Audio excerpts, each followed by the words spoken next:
we've started to broach the topic of the noseband, potentially, depending on the dogs that we're working with. On their level, now we're standing, we check again. Now we're going to implement movement into the mix. So we'll go ahead and step off. We'll go a few steps and stop and check in with the dog. It may seem ridiculous with the dog that you have, but there will be some dogs that maybe you handle to where if you go more than 2 steps, they're gonna get pissed off and go for that noseband. And so we're trying to stay on this side of those feelings and expression in life, okay? So maybe going this slow is a little exaggerated for some dogs. That's fine. Maybe it's excessive. That's fine. But it's a good habit to get into.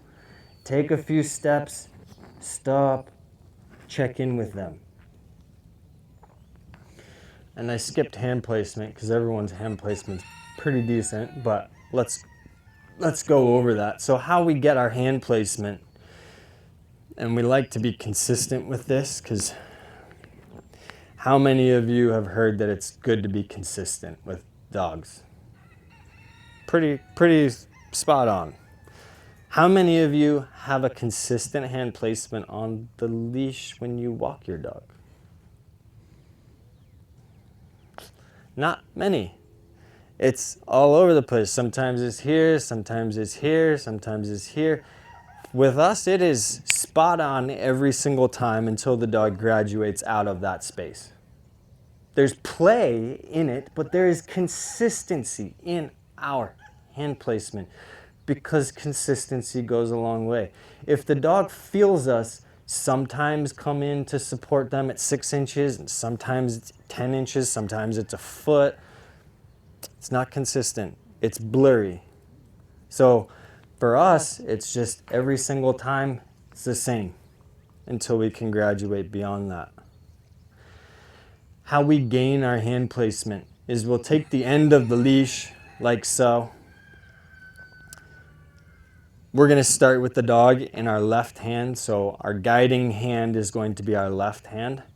So our right hand, when we're standing on the dog's right side, is going to hold the leash, and we're going to take up all the slack in that lead until we feel the dog lightly in our hand, our right hand.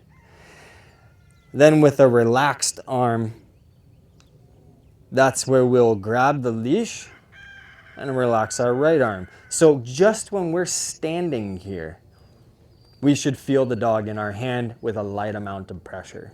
It's not a lot. It's not a lot. We do not walk dogs around under a lot of pressure. It's a faint amount of pressure, but there is a faint amount of pressure and connection in the lead.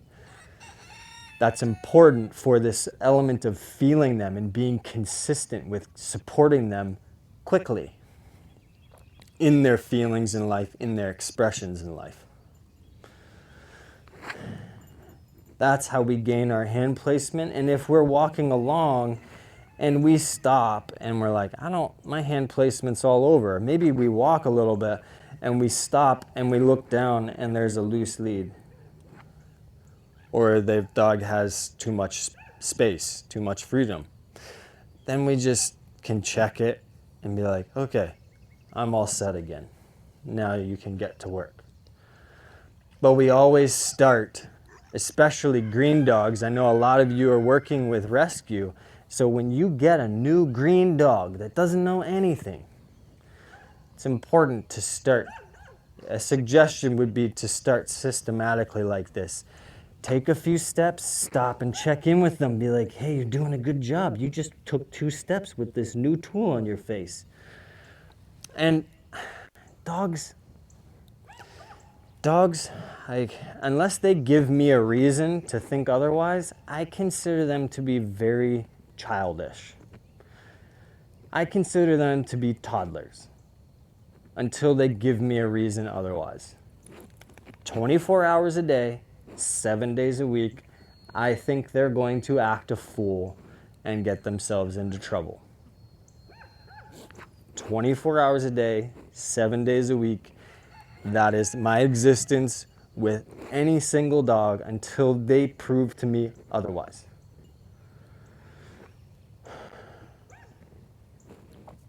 So I challenge them to move a few steps, and I'm like, good job, good job. It may seem ridiculous, but kids do well with knowing that they're moving in the right direction, so do dogs. It's important to let them know they're moving in the right direction and also not ask too much of them too quickly. Meaning, you get a green dog, you put this tool on their face, you slap this tool on their face, and then you start just walking 10 feet, 20 feet, 30 feet. It's too much. That's what you're going to get, is a dog that's pissed off with that tool because you're like, you're flooding them with too many feelings.